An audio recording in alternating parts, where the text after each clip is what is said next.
요한일서 5장 12절과 13절입니다. 시작. 아들이 있는 자에게는 생명이 있고 하나님의 아들이 없는 자에게는 생명이 없느니라.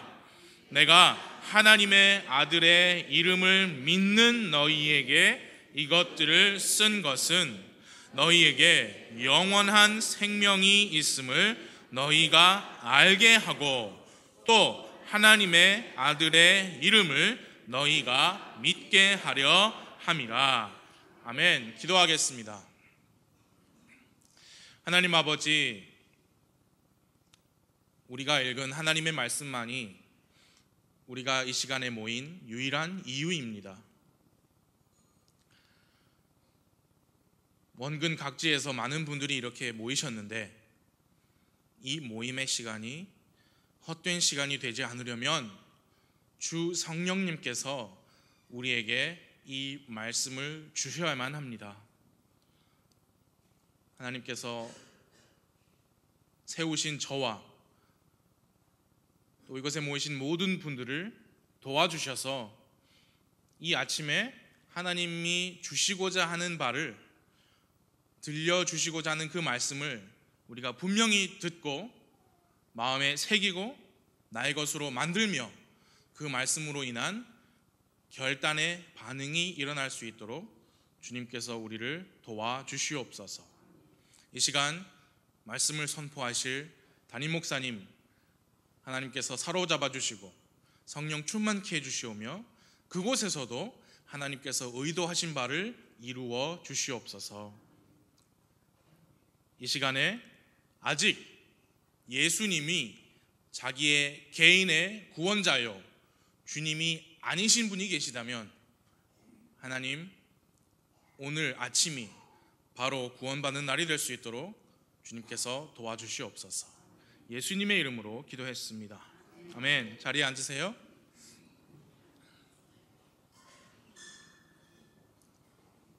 오늘 아침에 여러분 구원 받으셨습니까?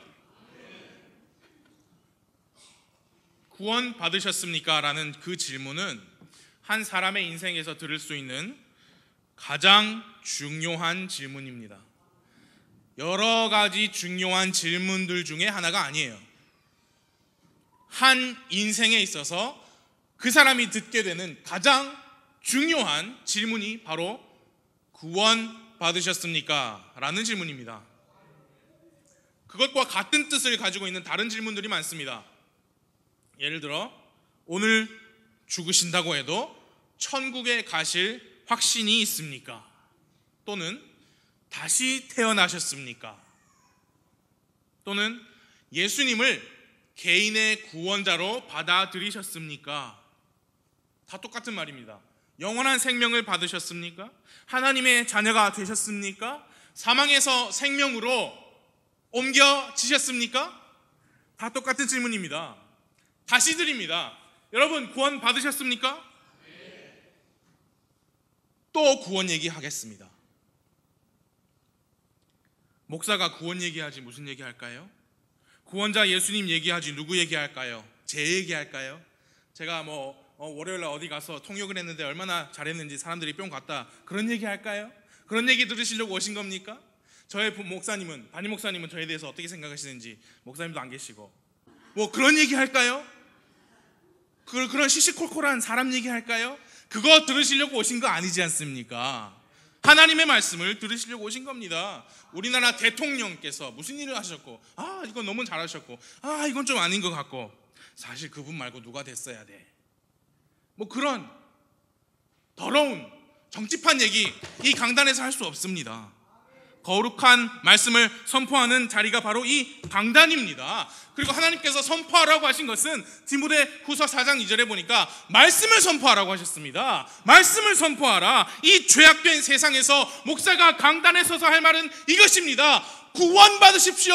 구원 받으셔야 합니다. 다시 태어나셔야 합니다. 회개하고 주 예수 그리스도를 개인의 구원자로 받아들여서 구원 받으셔야 합니다.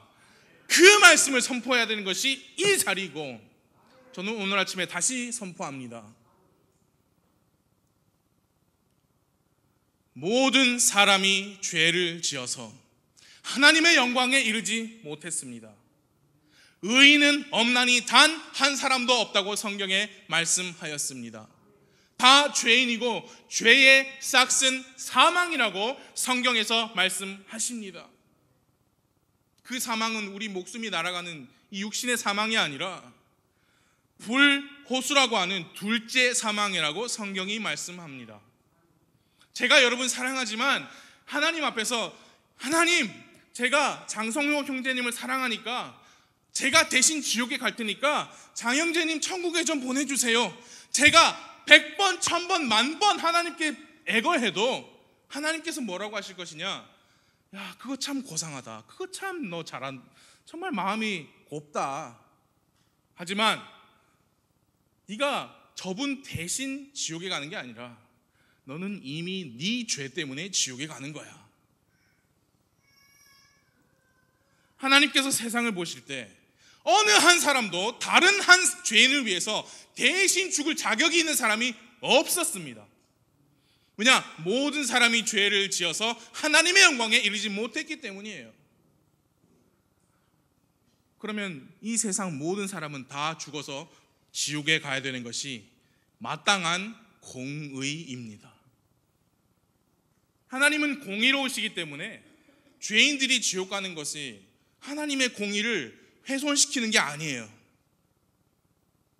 그러나 하나님은 사랑이 많으시고 은혜가 풍성하신 하나님이시기에 그 세상을 바라보셨을 때 하나님께서 이 세상을 이처럼 사랑하셨습니다. 그래서 그 세상 죄인들을 위해서 자신의 독생자를 주셨습니다. 그분의 하나님의 독생자는 하나님이세요. 우리 같은 사람이 아닙니다.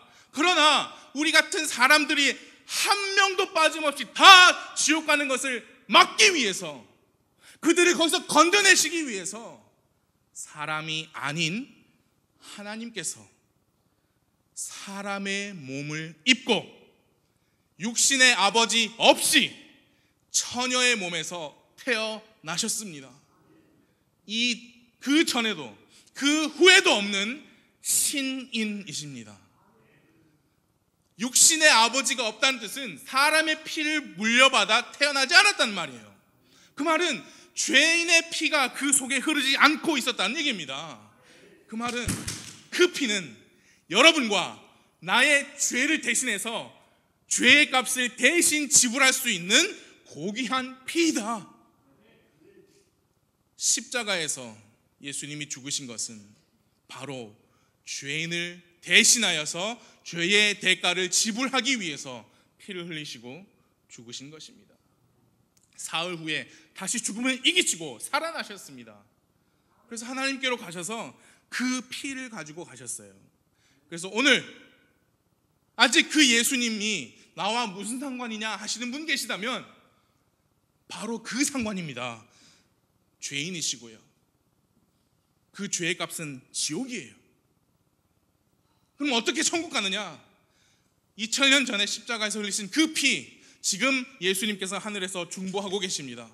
여러분이 주 예수님을 나의 개인의 구원자로 죄를 회개하면서 받아들이신다면 예수님께서 하나님께, 하나님, 또 한 사람이 나의 피를 의지해서 하나님께 나아오니 하나님 나의 피를 보시고 받아 주십시오.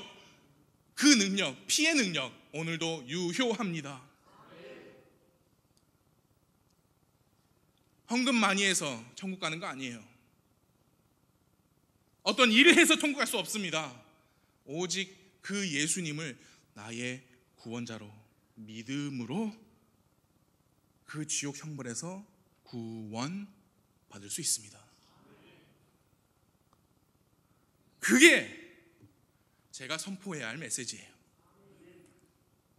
왜 부산 성서침례교회는 계속 구원 얘기를 하느냐?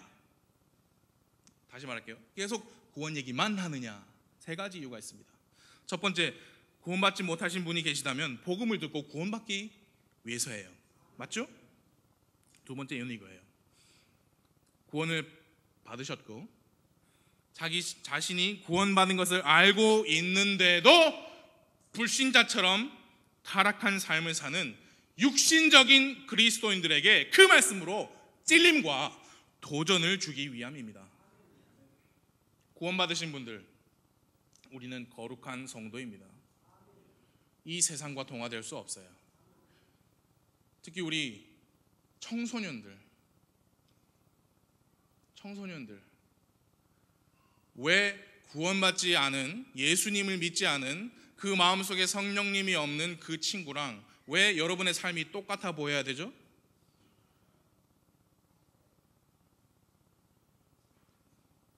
구원받지 않은 그 친구 사는 거하고 내가 사는 거하고 비교했을 때 그게 똑같으면 그건 정말 큰일입니다. 여러분을 부르심에 합당하게 걷는 게 아니에요. 그래서 그런 분들에게 도전과 찔림을 주기 위해서고요. 왜 구원 설교를 이렇게 반복적으로 하느냐? 세 번째 이유는 오늘 제가 구원 설교를 하는 이유입니다. 구원을 분명히 받았어요. 받았는데 자기의 구원을 의심하고 불안해하시는, 다시 말해서 구원의 확신이 흔들리는 분들을 위해서, 그분들을 돕고자 하기 위해서 구원 설교를 하는 겁니다. 아니, 구원받은 사람이 자기 구원의 확신이 흔들리는 게 가능합니까? 네, 가능합니다. 저는 너무 거창할지 모르겠지만 사명감을 가지고 이 자리에 섰습니다. 불가능한 일일 수도 있지만 오늘 오전에 제가 해내고 싶은 게 있어요. 적어도 여기 모이신 분들이, 구원받은 성도님들이 오늘 이후로는 다시는 구원의 확신이 흔들리지 않게 하겠다, 다시는 구원을 의심하지 않게 하겠다, 그런 사명감이 저한테 있습니다. 어린아이에서부터 연세 많으신 어르신들까지 회개와 믿음을 통해서 주 예수 그리스도를 개인의 구원자로 받아들이신 분들이라면 적어도 오늘 이후로 앞으로 다시는 구원의 확신은 절대로 흔들림이 없게 하겠다, 제가 그런 각오로 여기 섰어요. 물론 저는 하나님 아니에요. 저 예수님 더더욱 아니고요, 성령님 아닙니다. 그러나 우리가 가지고 있는, 제가 선포하는 이 책은 하나님의 말씀이십니다. 예수님께서 살아계신 말씀이시라면 이 책의 단어들은 기록된 하나님의 말씀들입니다. 성령님께서 이 기록된 단어들의 저자이십니다. 그렇기 때문에 우리가 이 책을 의지하고 이 책의 내용대로만 한다면 하나님은 그것을 사용하실 겁니다. 사용하실 겁니다. 구원의 확신이 강하든지 흔들림이 없이 강하든지 흔들려서 약하든지 구원받은 사람은 다 천국 가는 건 맞습니다. 여러분, 그거 우리 정하고 갑시다. 다시 태어난 사람은 다시 그걸 취소시킬 수 없어요. 구원의 확신이 약하거나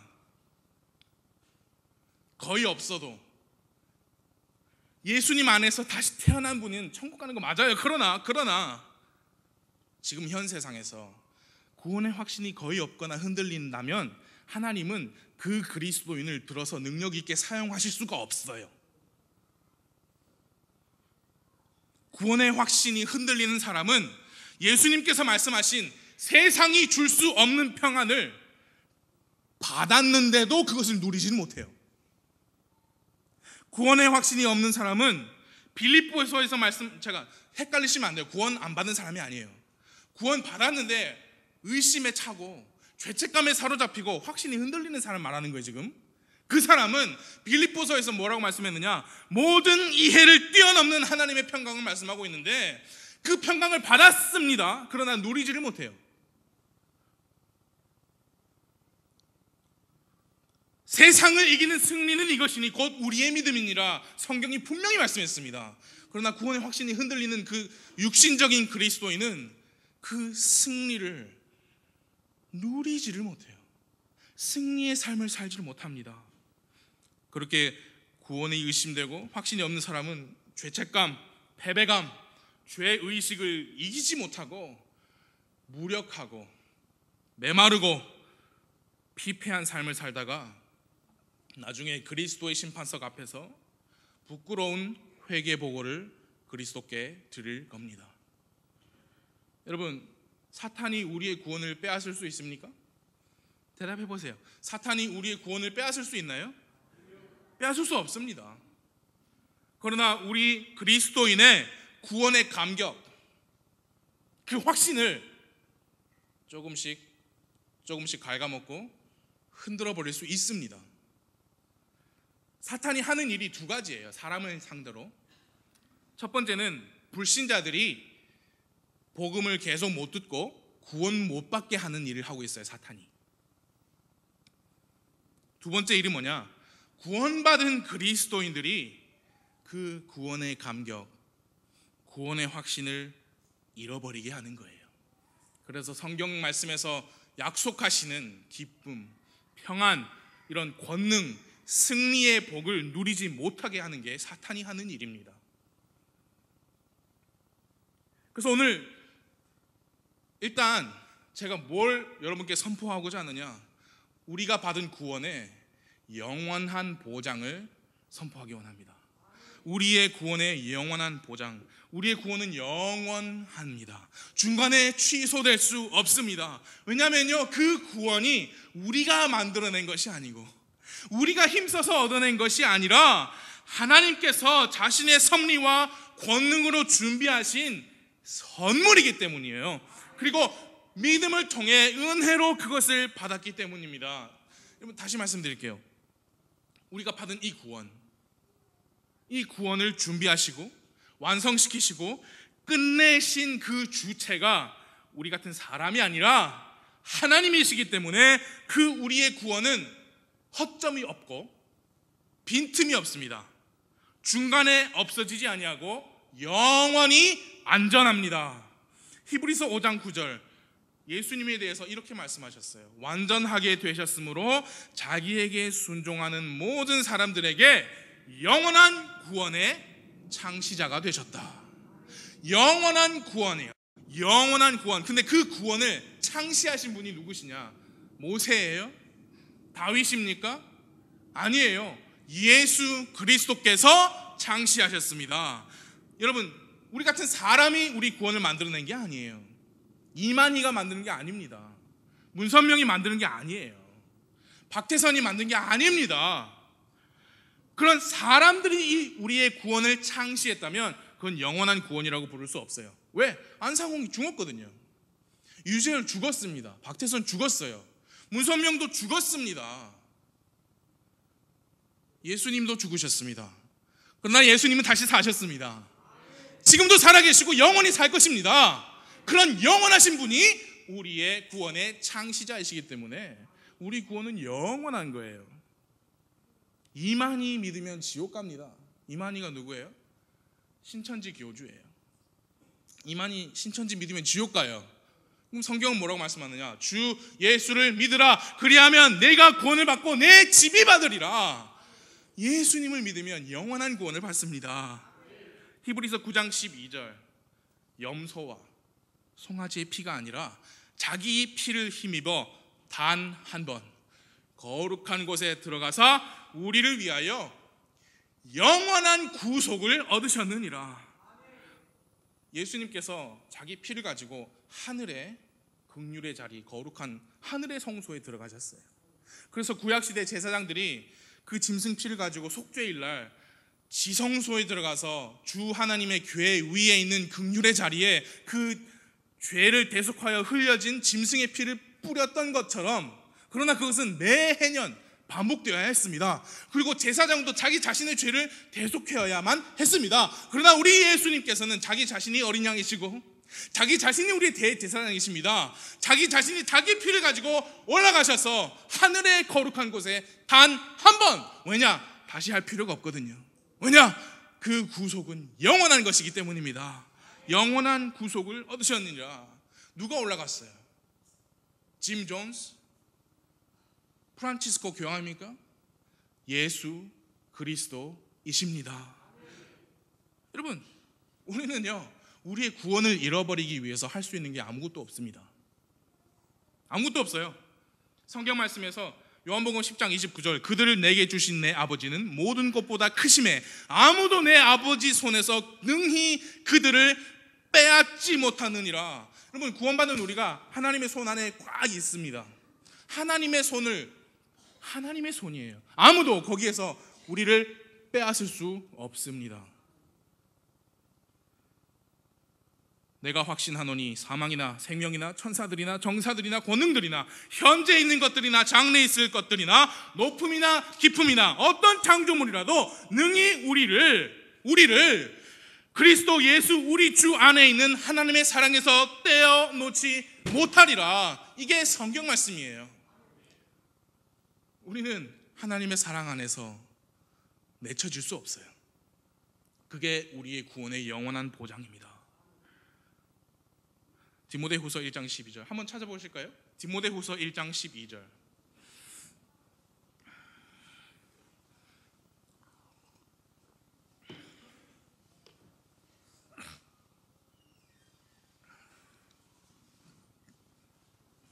디모데후서 1장 12절. 이런 까닭에 나도 이 일들로 고난을 당하되 그럼에도 불구하고 부끄러워하지 아니하노니. 같이 읽어보겠습니다. 시작. 나는 내가 믿어온 분을 알며 또 내가 그 날을 대비하여 그분께 맡긴 것을 그분께서 능히 지키실 줄 확신하노라. 사도 바울은 뭐라고 말씀했어요? 자기가 누구를 믿었는지 분명히 안다고 했습니다. 여러분은 누구를 믿으셨습니까? 그분이 예수님인지 분명히 아십니까? 그리고 사도 바울은 또 뭐라고 그랬느냐?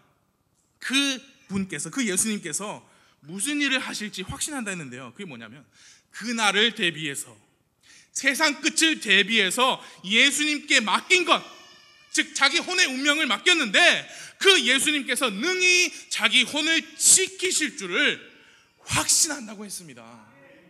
여러분도 그리고 저도 그런 고백하는 거 맞습니까? 여러분, 우리 찬송가에 하나님의 은혜로 이 쓸데없는 자 왜 구속하여 주는지 나는 알 수 없도다. 그 다음에 후렴구가 나오죠. 그 후렴구가 이 성경 구절 그대로 원래 가지고 간 거거든요. 나는 내가 믿어온 분을 알며 또 내가 그날을 대비하여 그분께 맡긴 것을 그분께서 능히 지키실 줄 확신하노라. 그게 영어가 그대로 후렴구예요. 그런데 이게 번역의 어려움이에요.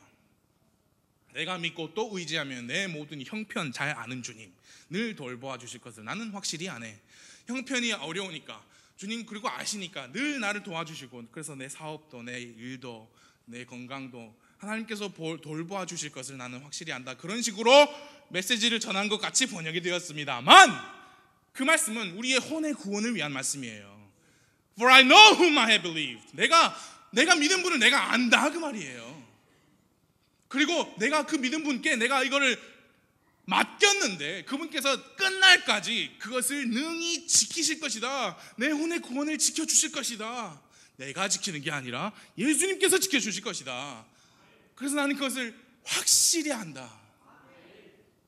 그 가사예요. 이 영원히 보장된 구원을 받은 그리스도인이 그럼 왜 자기 구원을 의심하고 구원의 확신이 흔들리느냐? 그 이유에는 4가지가 있습니다. 길지 않아요. 첫 번째 2가지 이유는 내부적인 요인이에요. 나머지 2개는 외부적인 요인이에요.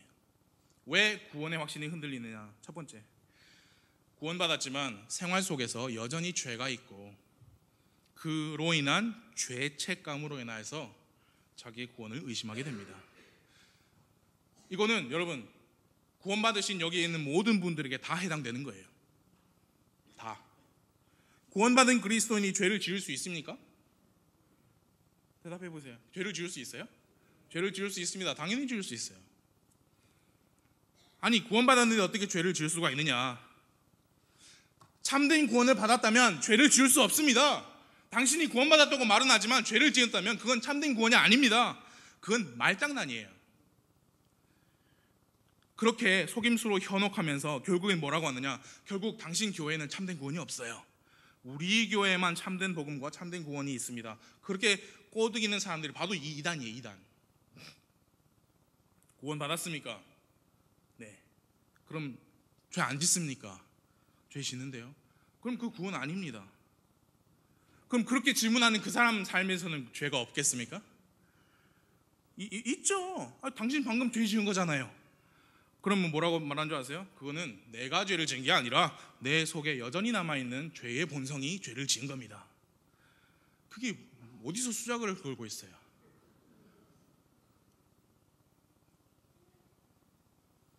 참된 구원을 받은 사람은 그 사람도 죄 지을 수 있어요. 하지만 잘 들어주세요. 자기 생활 속에서 죄를 지을 때 그 죄에 대해서 절대 당당하게 떳떳하게 말할 수 없어요. 수치스럽고 창피할 거예요. 그러면서 감사할 거예요. 무엇에 감사하느냐? 요한일서 1장 9절 같은 말씀으로 인해 감사할 거예요. 만일 우리가 우리의 죄들을 자백하면 그분께서는 신실하시고 의로우사 우리의 죄들을 용서하시며 모든 불의에서 우리를 깨끗하게 하시느니라. 여러분, 저도 그렇고 여러분도 그렇고 우리 다 죄 짓습니다.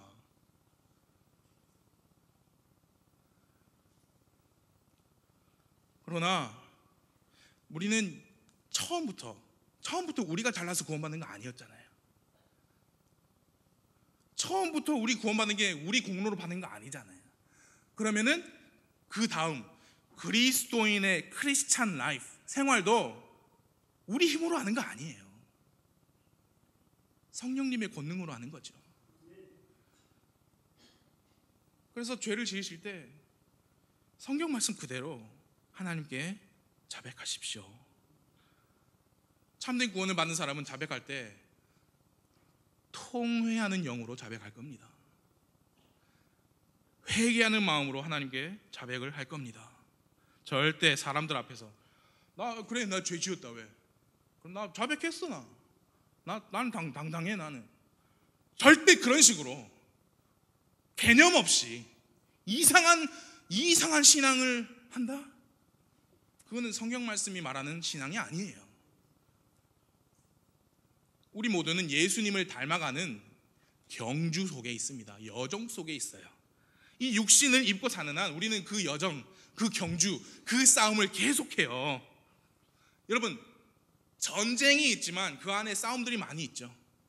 전쟁은 이미 예수님께서 이기셨습니다. 그러나 그 안에 싸움들에서 우리가 이길 때도 있고 질 때도 있어요. 그러나 승리하신 예수님을 향한 시선, 그건 똑바로 가지십시오. 그리고 그렇게 패배했을 때, 또 패배해서 죄를 지었을 때 하나님께 회개하십시오. 그러면 모든 불의에서 우리를 깨끗하게 해주실 것입니다. 절대 죄의식에, 죄책감에 사로잡히셔서 능력 없는 그리스도인의 삶 살지 마십시오. 구원의 확신 흔들릴 필요가 없습니다. 로마서 8장 1절 그러므로 이제 그리스도 예수님 안에 있는 자들에게는 정죄함이 없나니 그들은 육신을 따라 걷지 아니하고 성령을 따라 걷느니라. 정죄함이 우리에게 없어요. 너 죄 지었어 그렇게 정하는 정죄함이 우리에게는 없습니다. 우리가 그걸 힘써서 잘 유지했으니까 우리에게 정죄함이 없느냐? 아니에요. 그리스도 예수님 안에 있기 때문에 정죄함이 없어요. 그래서 우리가 구원받은 것도 우리가 한 게 아니고요, 우리가 뭘 죄를 많이 지어서 구원을 잃어버릴 수도 없는 겁니다. 흔들리지 마십시오. 생활 속의 죄로 인해서 죄책감 때문에 구원의 확신이 흔들릴 수 있습니다. 두 번째, 또 내부적인 요인이 무엇이냐? 처음 그 구원받았을 순간, 그 구원받은 그날, 그 처음 구원받았을 때의 세부적인 사항들을 잘 기억해내지 못해서 구원을 의심하기도 해요. 제가 개인적으로 여기에 동일시를 할 수가 있습니다. 제 말을 잘 들어주세요. 구원은 엄청난 사건 맞습니까? 엄청난 사건이에요. 맞습니까? 아니에요? 구원이 엄청난 것인데 한국 교회 안에서 이 구원이라는 게 어디까지 추락했느냐? 세례문답, 세례문답에 질문 하나 정도로 구원이란 것이 한국 교회에서 추락했어요. 그래서 한국 교회는 자신의 구원에 관하여서, 구원의 확신에 관하여서 애매한 사람들을 생산해냈습니다. 성경을 성경 그대로 가르치고 선포하면 그런 일이 없었을 겁니다. 그런 끔찍하고 불행한 일이 한국에서 일어났어요. 그래서 그런 분들이 우리 교회 같이 말씀을 말씀 그대로 가르치는, 선포하는 교회에 옵니다. 그럼 우리가 이렇게 묻죠. 구원 받으셨습니까? 다시 태어나셨습니까? 그럼 그런 분들은 어떻게 대답할까요? 애매하게 대답하십니다. 맞는 것 같기도 하고 아닌 것 같기도 하고, 대부분은 아닙니다. 구원 받으셨습니까? 라고 했는데, 네, 제가 1990 몇 년도에 어디 집회에 가서 불을 받았습니다 라면 구원 안 받은 거예요. 구원 받으셨습니까? 하니까, 네, 제가 어디에 2000 몇 년도에 교회 수련회를 갔는데 4박 5일 동안 산속에서 4박 5일을 기도하니까 마지막 날 방언이 터졌습니다. 그런 대답은 그 사람 구원 안 받은 거예요. 입에 거품을 물고 쓰러졌다가 3일을 끙끙 앓고 마침내 목사님의 기도로 일어났는데 내 몸에 갑자기 아프던 데가 다 없어지고 그 후로 건강합니다. 그거는 구원 간증 아닙니다. 그래서 우리는 이렇게 다시 묻죠. 예수 그리스도를 마음속에 영접하신 날이 있으십니까? 언젠가부터 그냥 자연스럽게 믿어진 것 같은데요. 애매한 거예요. 애매한 거. 그런 애매한 상황들을 많이 접하다 보니 성경대로 믿는 교회, 우리 같은 성경대로 믿는 교회에서 아주 강조하는 질문이 하나 생겼습니다. 그 질문이 무엇이냐? 예수님을 믿고 영접한 그날, 그 시를 기억합니까? 여러분, 그것은 매우 중요한 질문이에요. 왜냐하면 행위 구원을 믿고 착하게 사는 사람들, 교회 나가면 구원받는 줄 알고 열심히 주일 성수하는 사람들, 헌금 많이 하고 세례 받고 예배 안 빠지고 교회 모임이나 모임은 다 쫓아다니면서 열심히 그렇게 하면 천국에 갈 것이다라고 믿었던 사람들에게는 전국을 찌르는 질문이에요. 구원받은 그 날과 그 시를 기억합니까? 그런데 그 질문이 부작용도 가져왔습니다. 어렸을 때 구원받고 교회에서 거의 성장하다시피 한 2세대, 3세대 그리스도인들에게 그 질문이 그들이 구원의 확신이 흔들리는 부작용을 가져왔어요. 그게 저예요. 그리고 제가 말씀으로 많이 도와준 2세대, 3세대 크리스찬들이에요. 우리 교회 안에 있어요. 저는 어릴 적에 구원받았습니다. 밀양에서 저희 아버지께서 목회를 하셨습니다. 주일날 아침에 어린이 주일학교 시간이 있고 분방 공부를 했습니다. 강대상이 이렇게 있으면 이쪽으로 밖으로 나가는 문이 하나 있었습니다. 그리고 강대상에서 계단이 한 3-4개 됐습니다. 그 계단, 문 앞에 계단이 우리 분방 공부 장소였어요. 거기서 저는 기억합니다. 이렇게 손을 깍지를 끼고 예수님 내 마음속에 들어와 주세요. 저는 죄인입니다. 예수님 저를 구원해 주세요. 저는 그 이후로 한 번도 예수님을 내가 안 믿었다 생각한 적 없었습니다. 그러나 날짜는 모릅니다. 정확히 몇 살인지도 몰라요. 밀양에서 제가 초등학교 3학년 1학기까지 살았습니다. 그러니까 그 전이겠죠. 몰라요. 여러분, 우리는 다 생일이 있습니다. 그렇죠? 생신이 있습니다. 태어난 날이죠. 여러분, 태어난 날 기억하십니까? 태어난 경험을 기억하시는 분 계세요? 응애 하다가 잠깐만 달력 좀 보자. 몇 시? 응애 다시 울을게. 아기가 어떻게 그렇게 해요? 그렇죠? 알려줘서 아는 거잖아요. 부목사님, 구원은 그거랑 다르지 않습니까? 구원은 처음 태어난 것이 아니라 다시 태어나는 경험이기 때문에 어떻게 그 날을 모를 수 있습니까? 네, 제가 그 말에 대부분 동의합니다. 그러나 어린아이들의 경우는 다릅니다. 제가 구원받은 날짜를 기억 못하는 것은 제 책임이 아니에요. 그 교사 책임이에요.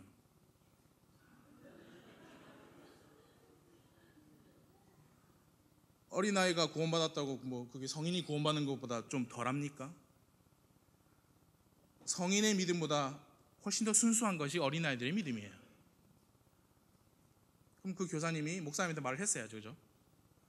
그리고 목사님은 그걸 듣고 교회 앞에서 파티는 못 해줄 망정 축하를 해줘야죠. 대박난 사건으로 만들어 주셔야죠. 그렇지 않고서 그 꼬마가 그날을 기억할 수 있겠습니까? 왜냐하면 순수하니까, 그래 나 예수님 믿었어 돌아서서 그냥 사는 대로 사는 거예요. 왜? 순수하니까. 저와 비슷한 경험을 가진 2세대 3세대 크리스찬들은 제 말에 동의할 겁니다. 다들 자기는 안 그런 척하고 있지만, 그 날짜와 그 시각을 기억하지 못하는 2세대 3세대 크리스찬들은 교회에서 그 날과 그 시가 있어야만이 참된 구원이다, 그 말을 계속 들으면 어느새 자기도 모르게, 나는 그 날을 모르는데 자기도 모르게 구원의 확신이 흔들려요. 여러분, 저는요, 여기 계신 2세대 마찬가지예요. 저는 술 고래였다가 구원받고 술 딱 끄는 변화를 경험한 적이 없습니다. 담배 피다가 도박에 빠져 살다가 주먹질하다가 구원을 받고 모든 것이 그리스도 안에 있으면 누구든지 그리스도 안에 있으면 새로운 창조물이라 옛 것들은 지나갔으니 모든 것이 새롭게 되었다는 그런 현실적인 그런 경험은 없습니다. 5, 6살짜리가 무슨 변화가 있겠어요? 그런데 만약 제가 20대, 30대, 40대에 그런 구원을 경험했다면 그날 그 시를 알고 기억할 겁니다. 그러나 저는 그렇지 않아요. 5살이었을 수도 있고 7살이었을 수도 있습니다. 교회 선생님이, 교회 목사님이, 부모님이 꼼꼼하게 기록도 해주고 사진도 찍어주고 파티도 열어주면서 축하해주지 않으면 그 날짜, 그 시를 알 수가 없습니다. 여러분, 여기 있는 모든 분들이 5세 이상이 되신 모든 분들은 5살, 5세, 5살 때 생일을 맞이하였을 것입니다. 기억하세요? 그날 생일 파티가 있었고 어떤 음식을 우리 엄마가 해줬고 내 친구 누구누구가 왔고 무슨 선물을 가지고 왔다, 기억하십니까? 장담하건대 99.9% 기억 못하세요. 그러면 기억 못하신다고 해서 여러분이 5세 생일이 없었습니까? 그건 아니에요. 앨범을 보니까 사진 한 장이 있어요. 내가 5살 때 생일 때 얘가 왔구나, 이런 선물 가지고 왔구나. 그걸 보고 내가 5살 때 생일이 있었구나, 그게 증거가 될 수 있잖아요. 우리의 구원도 증거가 있습니다. 성령께서 친히 우리의 영과 더불어 우리가 하나님의 자녀인 것을 증언하신다. 성령님께서 여러분 안에서 그것을 증언하십니다. 그래서 그 날 그 시를 모르신다고 해서 절대 흔들리지 마세요. 증거는 또 있습니다. 우리의 본문 말씀이에요. 본문 말씀 돌아가 볼까요? 요한일서 5장 12절 13절.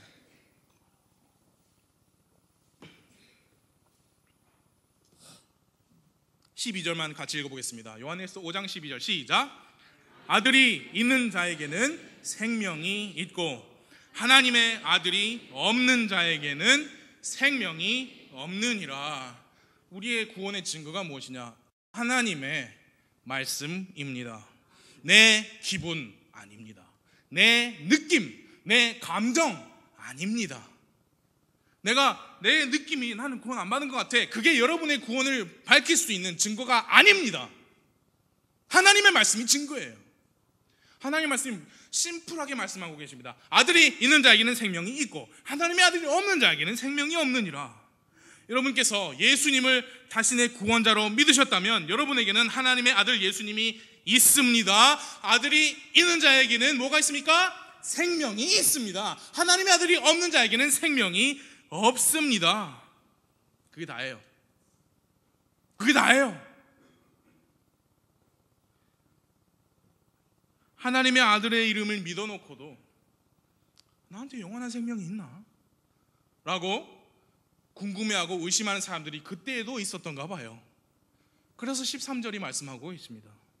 내가 하나님의 아들의 이름을 믿는 너희에게 이것들을 쓴 목적은 너희에게 영원한 생명이 있음을 너희가 알게 하고, 좀 제발 알아라. 너한테 영원한 생명이 있어. 영원한 생명을 가진 자처럼 그 부르심에 합당하게 살아라.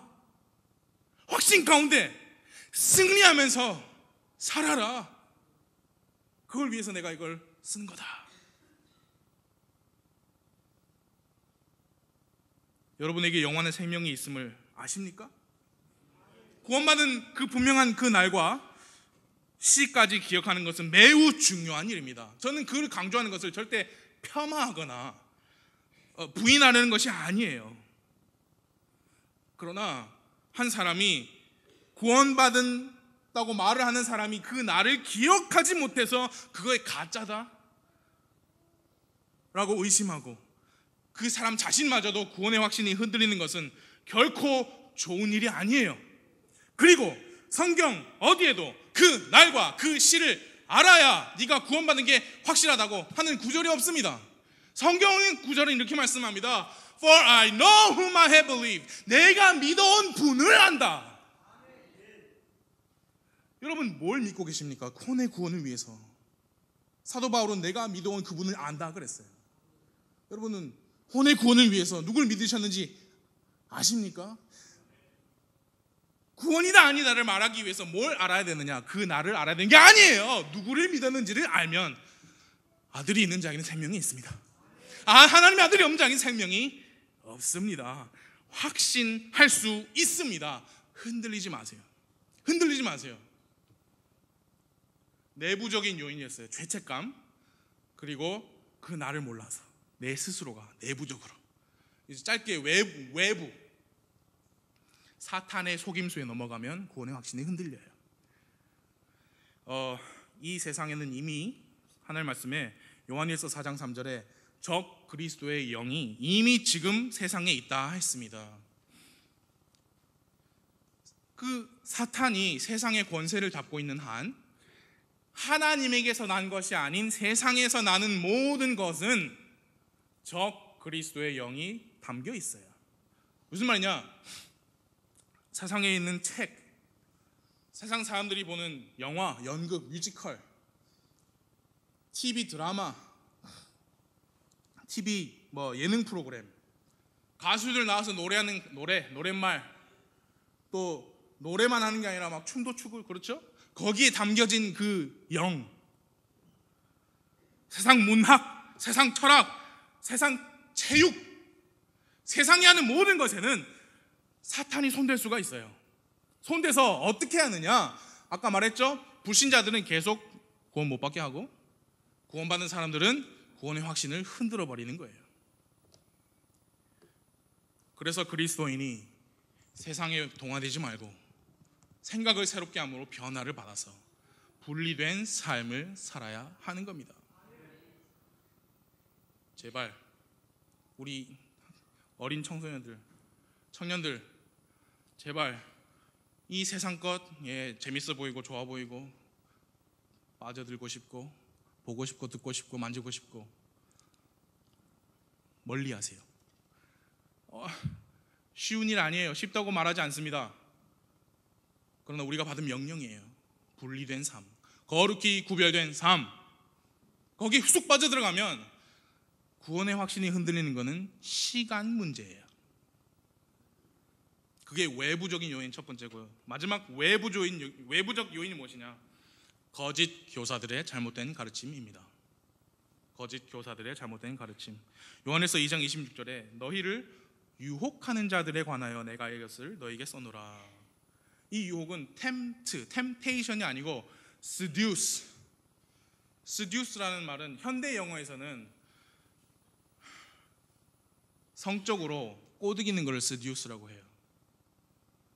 여기에서는 꼬드겨 가지고 전혀 다른 걸 믿게 하고 전혀 다른 길로 가게 하는 그런 의미를 가지고 있어요. 그리스도인들을 유혹하는 사람들은 과거에도 있었고 현재도 있습니다.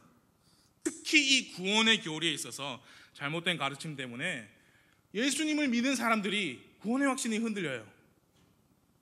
교회에 성실히 잘 나오고 시키는 대로 잘 열심히 하는 사람들은 구원받는 게 틀림없다. 근데 그런 사람들이 좀 게을러지고 예배 빠지고 그러면은 구원이 아니다. 특히 우리 한국 교회에서는 그런 식의 공포 통치가 지금도 이루어지고 있어요. 교회에서.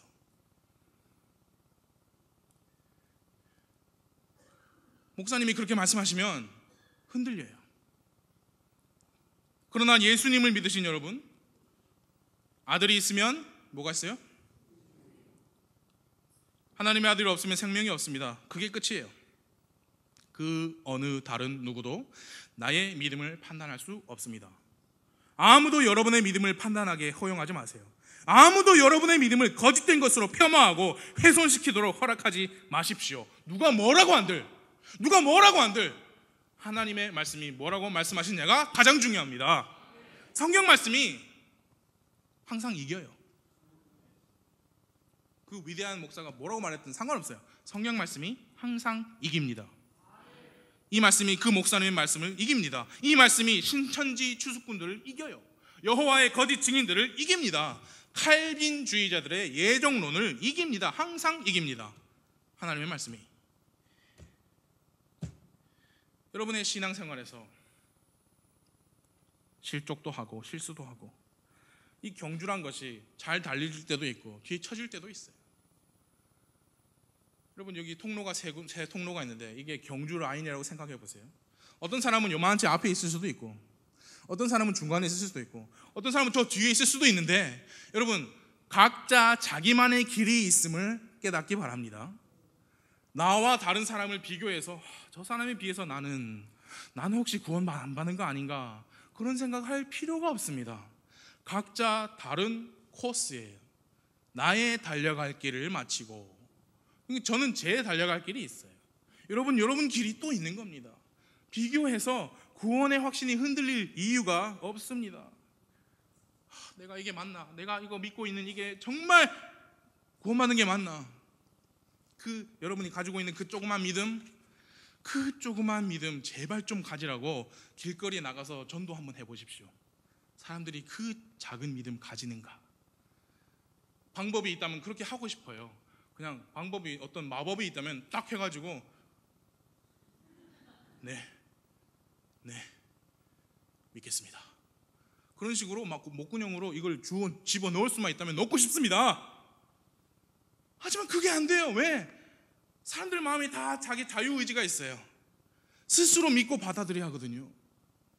그래서 지금 여러분이 예수님 믿으신 여러분이 내가 가진 이 작은 거 이거 맞나? 그 작은 거 여러분 고유한 믿음이에요. 그 다른 어떤 누구도 강제로 집어 넣어줄 수 없는 여러분 자신만의 고유한 여러분의 믿음이에요. 그 어떤 누구도 그걸 보고 그거 너 그 구원받는 거 아니야. 흔들리지 마십시오. 그런 말에 흔들리지 마십시오. 여러분의 고유한 믿음은 여러분의 거예요. 그 믿음을 창시하신 분은 예수 그리스도이세요. 흔들리지 마십시오.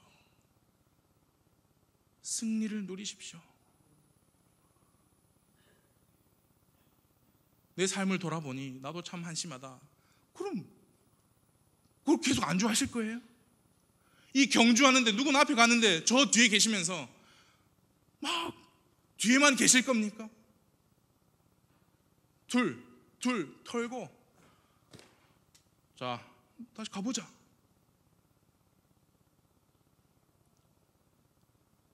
결단이 있어야 돼. 결단이. 부산 성서침례교회 같은 곳에 불신자께서 복음을 계속 나오시면서 복음을 10번 20번 들으시고 지옥 가는 거 너무 불행하지 않습니까? 그리고 우리 교회에 어렸을 때부터 구원받아서 신앙생활하는 우리 2세들 3세들이 구원의 확신이 흔들려서 믿음을 떠나고 교회를 떠나는 거 안타깝지 않습니까? 흔들릴 필요가 없습니다. 안주할 필요 없습니다. 사도 바울의 고백처럼 표대를 바라보고 뒤에 것은 다 잊어버리고 나를 무겁게 하는 건 다 떨쳐버리고 달려가십시오. 달려가십시오. 하나님이 도와주실 겁니다. 예수님이 도와주실 겁니다. 이 시간 기도하겠습니다.